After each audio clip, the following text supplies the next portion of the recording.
Factory આપણા વિસ્તારની, આપણા તાલુકાની જીવાદોરી સમાન આપણી સંસ્થા મિત્રો, આ કોઈ બીજી પાર્ટીએ ઊભી નથી કરી. આ ભારતીય જનતા પાર્ટીના બંને આપણા મોભી નરેન્દ્રભાઈ અને અમિતભાઈ શાહે આપણું 100 કરોડનું કરજ ભરી દીધું બેંકોમાં, અને આપણી બેંકના 100 કરોડ રૂપિયા ખર્ચીને આખી નવી બનાવી દીધી. આવતી સીઝન પહેલા તમને જે પણ થોડું ઘણું બાકી હશે ને એ બી બરાબર કરશું મિત્રો.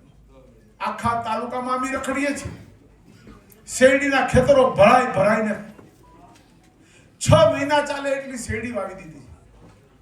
આ વર્ષે થોડું ખૂબ નાના મોટા ખેડૂતોમાં રહી ગયા. પારિવારિક બાબતો નહોતી થતી ભાઈ, પારિવારિક બાબતો આમાં ચાલે નહીં.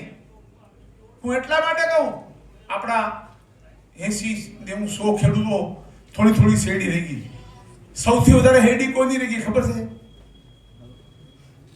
આ અમારા બાણાભાઈના રામસિંહની, એટલે કે મારા હારાના છોકરાની.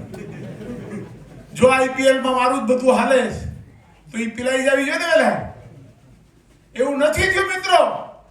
નાના ખેડૂતોને અમે પહેલા લેવડાવ્યા. છેલ્લી ઘડી સુધી અમે ફેક્ટરી ચાલુ રાખવાના પ્રયત્ન કર્યા. દરરોજનો 25 લાખ 30 લાખ રૂપિયાનું નુકસાન આઈપીએલ ન થતું.